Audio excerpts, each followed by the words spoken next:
So in the past 15 years, we've really tried to get a farmers market because I think it's safe to say that all of our locals love to support local businesses.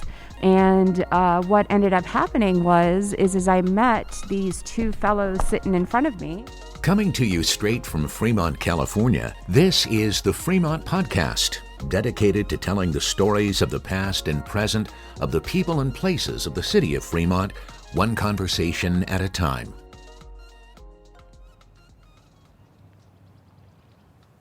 Hello, Fremont. This is Kapua. We are at Northgate Community Park. You are listening to episode 65 of the Fremont Podcast. Now, here's your host, Ricky B. Yeah, we are in the Veterans Hall. This is the first time I've ever been in this building. So it's pretty cool, huh? Yeah, so and we're actually in the auditorium area. There's a stage here, and it's really echoey in here. So hopefully it's not going to destroy the podcast too much.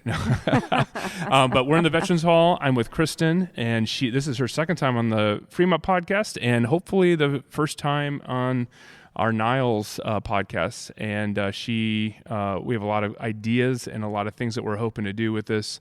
And so I have Krysten here. She was on the interview that I did with her and Renee about the Flying A down at the end of Niles Boulevard. And then I have two other guests, which I'm going to have Krysten introduce in just a moment. But we're focusing this episode on the Niles Farmers Market. And it's actually the one that my family loves to go to. I live right around the corner. And so when we want to go to a farmers market, we go to the Niles Farmers Market. So it's a favorite of ours. But I will say, just an observation, it's been a little tiny and a little small in the last few years. Yeah. Very small. You want to give any, I mean, that's part of the, because this is kind of an introduction of a new beginning, a new start, right? It is. So how did we get here? How did we get to this point? Well, I'm happy to be back. Thanks for having me. I'm excited about this new iteration. And I do have to say, over probably the past 15 years, Niles has really tried to become a larger footprint on the city of Fremont. And through that, we have a unique charm. We have the historic district, we have the S&A Silent Film Museum, we have the Golden Spike Railroad. We have a huge iteration of what used to be a big classic car culture because we had the Pontiac dealership here at one point or another, and a few gas stations, more than one gas station. So in the past 15 years, we've really tried to get a farmers market because I think it's safe to say that all of our locals love to support local businesses, local growers, local producers. And for some reason, we just couldn't get it to kick off. So last June, we began a whole new endeavor of trying to figure out, how can we improve the current market? What can we do? And what ended up happening was I met these two fellows sitting in front of me. We have Harv Singh and Justin Johal from the Foragers Farmers Market. And when I met them, I knew they were exactly what Niles needed. They bring such a vibrancy and passion about bringing farmers markets to the local area, and they really pay attention. And one thing that Harv said to me when I first interviewed him, he said that he really wants to know what the demographics are so that he can bring in people that the vendors will appeal to and just make it a more community-oriented event instead of just random vendors. So with that, we have Harv Singh. Harv, you want to say a few things about yourself? Yeah, thank you for having us here, and thank you for hosting us. I think this is like our first and only podcast that we've ever done. Yeah, definitely. So this is cool. We love this. It's very informal and awesome. So thank you for having us. So we been in operation since 2008. 15 years. So we've been operating in the farmers market world 15 years, and our first market was in San Ramon. Okay. Kind of like our hometown. So we never aimed to come rule the farmers market world. It was something that we wholeheartedly believed in. Sure. At that time, I was living in Port Townsend, Washington. little small Victorian seaport in the North Olympic Peninsula, and I got the farmers market bug there in the year 2000. My daughter was just born, and so we downscaled our lives and moved into this really beautiful community. And there was a posting for a farmers market manager position there, and I applied, and I didn't get it. they gave it to some marketing manager that was running like New York City Marathon or the park over there, and I was like, oh shucks. But then she ended up like not taking the position, so they called me back. Oh. And I was like, yeah, I want it. I'll take it. And I went there, and it was like this dilapidated market with few crafters and few growers. And, I know how that looks. Yeah, there was the Java Gypsy truck, which was really cool. And I just fell in love with it. I was like, oh, this is cool. The growers come and they grow and they harvest, they bring it the next day, the entire community comes out, and it's like this magical thing that all of a sudden like happens every Saturday morning. And the community congregate, community conversations, neighbors. It was like a big love fest, and it was centered around local food and growers, and it was like, I just fell in love with that. I basically took that experience, brought it back to the Bay Area. I think it was 2006, opened our first farmers market in San Ramon. And at that time, I think Justin was like 10. Yeah. I was talking about this earlier. You were like 10 years old. Yeah, I started when I was 10. I was hanging around the market because my parents used to bring it. It was a family event, and then I just started helping here and there, and then it turned into full setup, and then through the years I stayed there. I don't know why. I think I was getting bribed with free food. Oh, perfect. That's how, the way to everybody's heart is free food, right? And it was like, I could eat anything, and it was a fun time. And then I started when I was 10. I'm 24 now. And then I left when I went to college. I came back and we started this curbside pickup program. Oh, wow.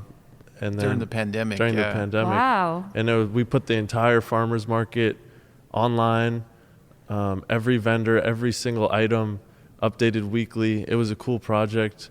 It was the same price as the market. There was just a small $7 fee. Oh, wow. Just to handle some of the staff and our processing fees through credit cards and stuff.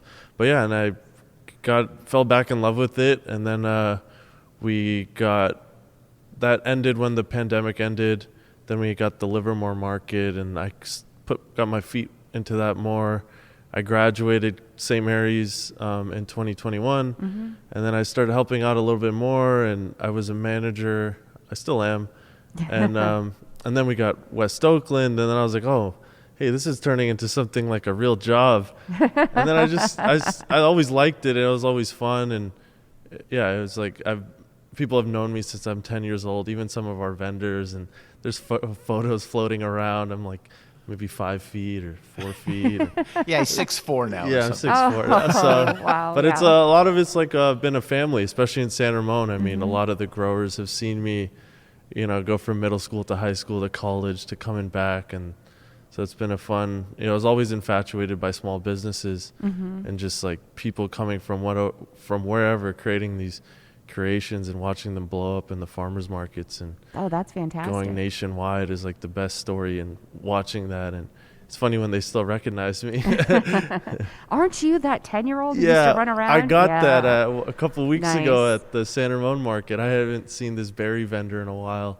And he was like, "You're still working here?" And I was like, "You're still working here?" Nice. But it was funny. So it's fun to watch this community come together and grow. So one thing you mentioned, Harv, a little bit ago is that you really like to appeal to everybody and bring everyone together. So your ideal market, what are the elements that make a really good farmers market for you? Yeah, I think for us, we really pay attention to community and try to curate an experience that's unique. And I think that's what's really cool about us is we really pay attention to our customers and work with our partners to understand, who are the community members, how can we best be of service.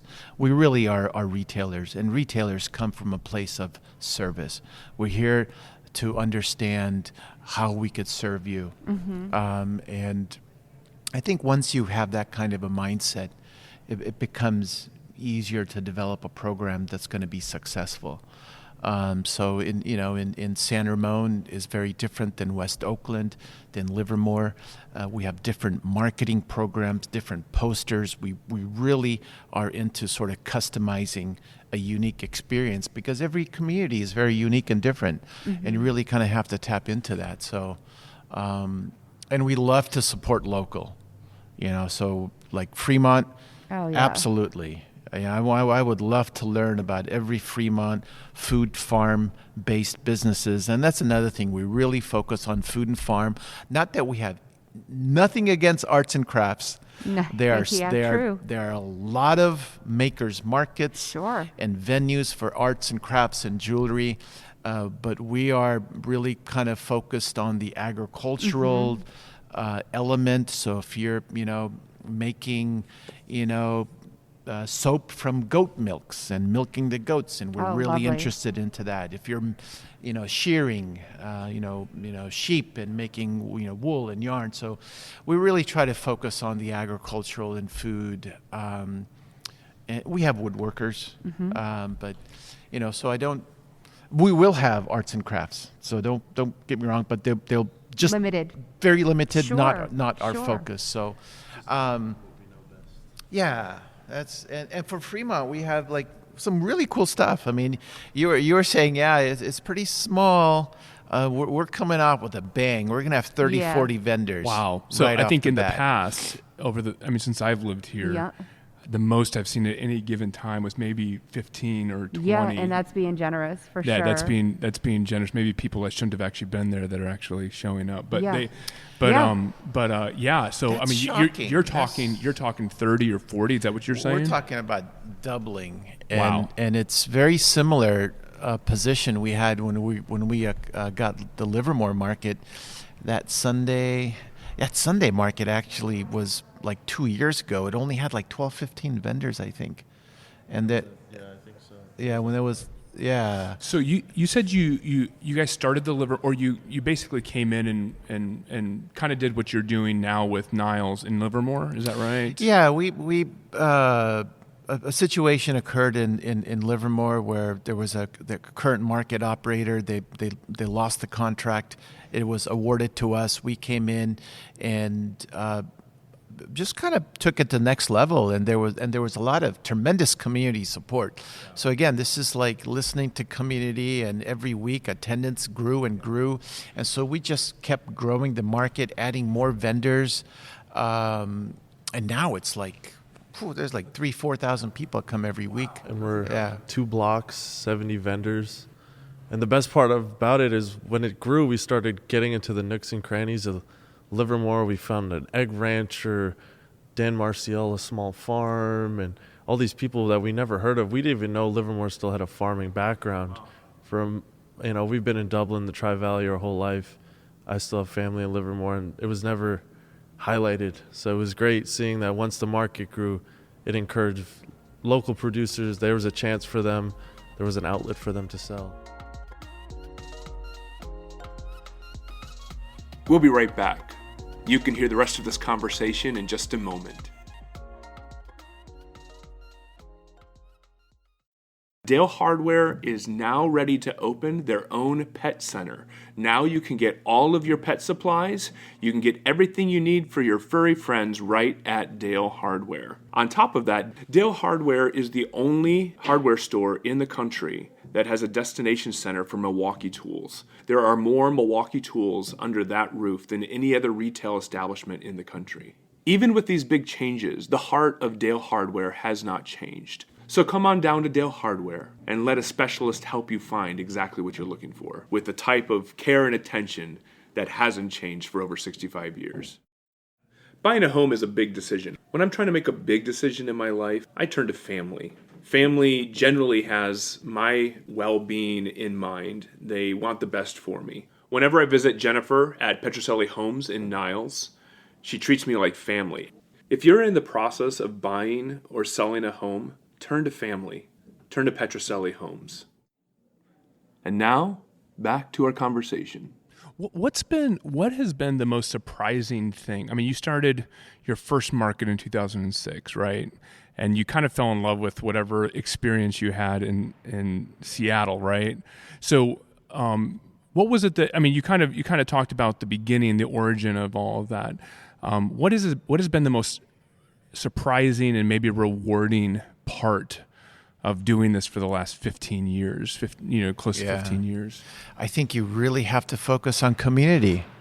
The farmers market is you have to focus on community, and that's the one thing I've learned being in Port Townsend, and that's it, man. Yeah. Like it's yeah. That's cool. I think I was listening to you talk about that, and I think about like one of the reasons why I started the Fremont podcast and why I'm doing what I'm doing. And I think about the fact that it is about the community. Like there's a lot about the community that really matters. And I think that's one of the things that's interesting about Fremont is, Fremont is made up of 5 unique districts, in spite of the fact that it's there's a big push to try to to unify and bring us all together, which I think there's good motives behind that to try to bring us together. But the reality is that we're 5 different districts, and we have kind of like there's different personalities in each of those districts, and I think that one of the things that really that I love, I was telling Krysten about this the other day, that I love about Niles is when I was a kid, I used to spend my summers working on my grandparents' farm in Michigan, and they had a dairy farm. My grandfather had a stroke probably, I don't know, when I was maybe 10 years old. Before that, they had a full, hydraulic operation where they milked, lots of cows. After that, we milked them all by hand. So I got the experience of milking, baling hay, doing all the farm stuff. And there's just something about that. But the town that they lived in, the farming community they lived in, when I moved to Fremont, that's what Niles reminded me of, was the place that I used to spend my summers working on the farm and all of those things. And, and it is interesting. You talk to people who've been around for a long time. That's what they remember about Fremont, is that it's a farming community.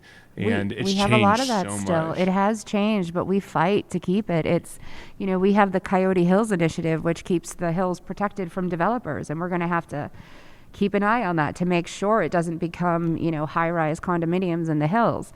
We also, the farm over the hill, over the BART tracks, those fields used to be full of gladiolas. And unfortunately, it does have an end date because they are going to reroute 84 through it, but still, they're still doing farming there, and they're going to keep doing farming up until the last day for sure.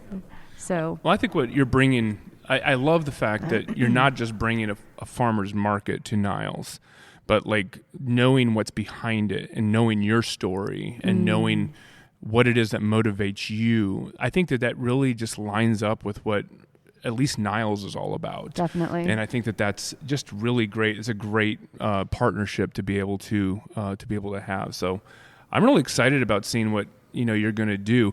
I mean, is there something unique? And you kind of talked about maybe this already a little bit, but how many farmers markets do you guys run? Right. What do we have? 5? This would be our 5th. Yeah. So we're small. Okay. But we're very selective. Yeah. Well, and that's what I was going to ask. What is it if we were to call each of them a boutique farmers market, right? Yeah. They're kind of their own thing. Like, what do you anticipate Niles? Like, what can people expect when they show up on day one, or as they show up throughout the summer? What are you excited about specifically regarding Niles? Nice little preview.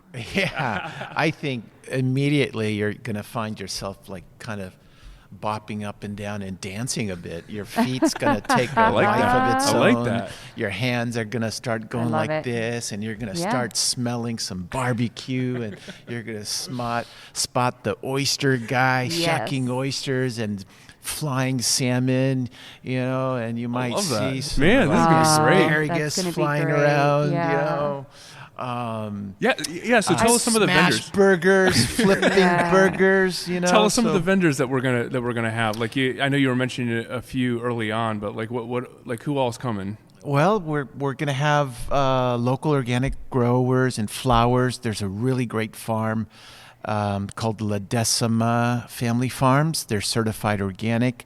We're also bringing back the folks, the favorites that this community loves, like Niles Pies, Calidad Organic, Rojas Family Farm. So, nice. Those. Yeah. So it was important for us to keep them because they had been holding down this farmers market for so many years, and I yes, think they did. Yeah, right. Yeah. That's what I've heard, and so through Krysten's feedback, we've got to know the folks that been holding down this market, and it's only right to have them back. So we're going to have microgreens, fresh gourmet mushrooms.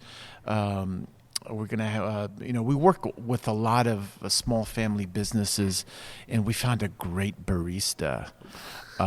We love Devout Coffee, and we encourage everyone to support our local coffee. We do. We also I will tell you this, that I would almost say best friends with the owners of Devout Coffee. No, but I will say this, every once in a while, I do have to grab a coffee somewhere else just for the sake of it. You just do, yeah. No, we actually did reach out to Devout Coffee and participating in the market. They've got a lot on their plate right now. They've got a lot going on. And it didn't make much sense being that we're right down the street. But we searched and tried a lot of different coffees and met with a lot of folks. But we fell in love with this wonderful lady from El Salvador who'd been a barista for like 15 years at a very popular bakery in Alameda.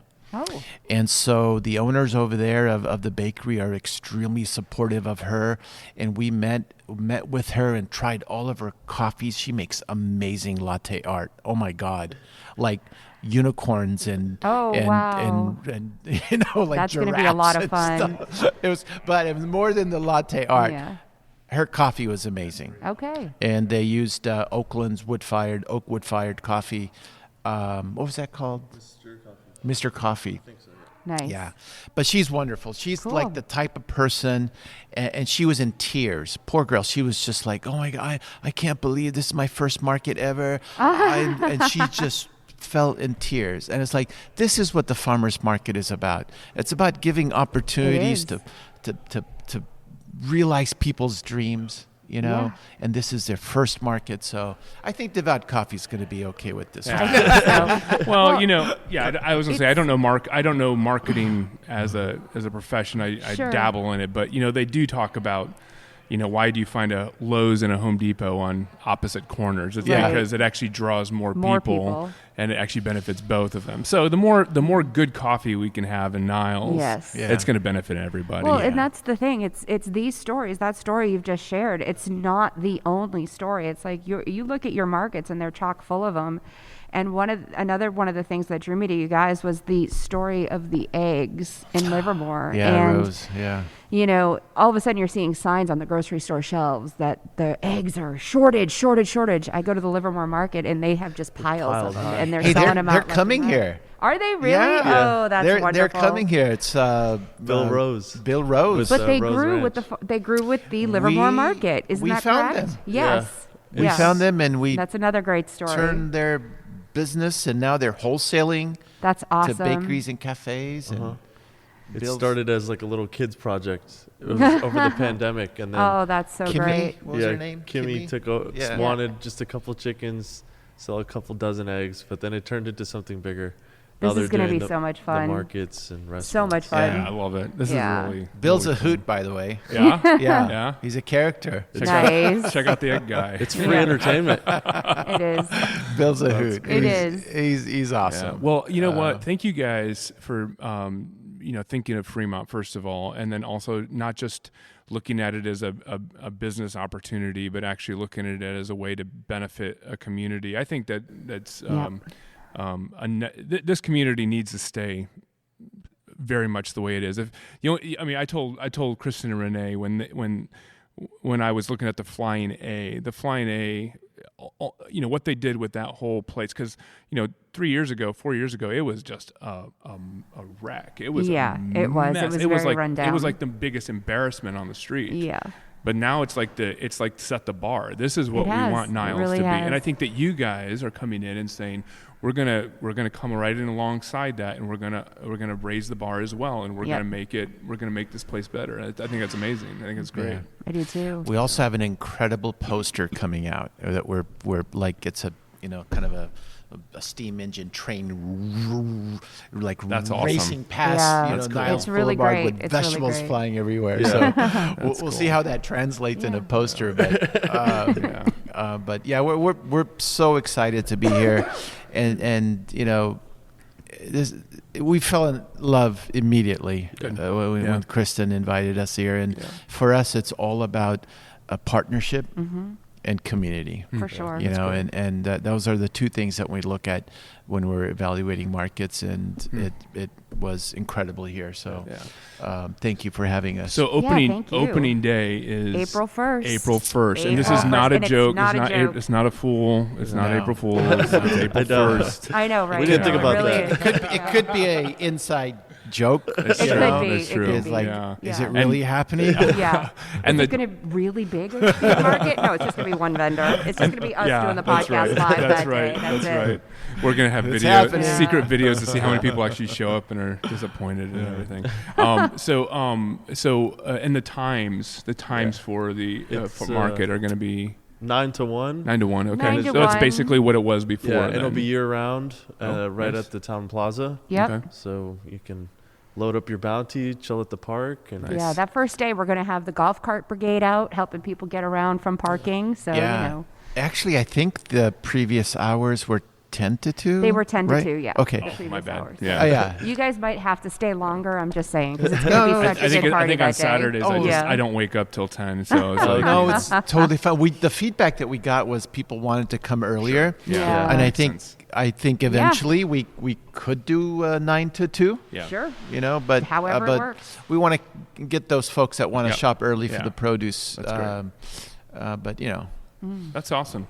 Well, thanks guys for being on the podcast, and I am super excited. I am too. Krysten, this is awesome, and I love also what the Niles Main Street Association is doing right now. Like Thank really you. trying to step up the game to be like a leader in the community and to kind of like make a big difference, and I think you're leading that. So I'm really thankful for the work that you're doing, Krysten, on all of this. I'm very lucky to have an extremely supportive board that say, yes, Krysten, we'll do that, and they get excited. And we have our most ambitious event schedule yet this year. We have at least 1 to 2 events per month, if not more. That's amazing. Yeah, and actually we have our Shamrock Shindig March 3rd. You won't see that on this podcast, but you'll probably be able to go look back and look at photos. You'll be able to look back, So we're kicking off our event season March 3rd. But can't wait. So thank you so much. Awesome. Thanks, guys. Oh, one last thing I forgot to mention. You wanted to know about our vendors. Yeah. So yesterday we kicked off 30 days, 30 vendors, unveiling all of the vendors. So awesome. it's on our Instagram. So what is your Instagram? Your Instagram is Forger. The Fremont one is Niles Fremont Farmers Market. Yeah. Okay. So go on the Niles Fremont Farmers Market Instagram. Okay. Yep. And that's when we'll start unveiling the vendors. Yesterday we did our first one. It's Wingen Bakery. That's right. Downtown Livermore. They're coming. So, I saw that. No, I did see that. That's and I was right. really excited about that. Yeah. That's cool. So we'll be posting every single day as a teaser, you guys. But you still have to come down. Yes, definitely. Well, very good. Thanks, guys, for being here, taking the time to come out and join us on the podcast. Krysten, you're awesome. Thank you so much. Thank you, Ricky, for heading this up. Thanks, Ricky. Thank you. Absolutely. Okay. This episode was hosted and produced by Ricky B. I'm Gary Williams. Andrew Cavett is the editor. Music is provided through soundstripe.com. You can find links to our social media and other content at thefremontpodcast.com. Be sure to subscribe wherever it is that you listen so you don't miss an episode. And if you're so inclined, leave a kind review so that others can find the podcast. Join us next week on the Fremont Podcast. This is a Muggins Media podcast.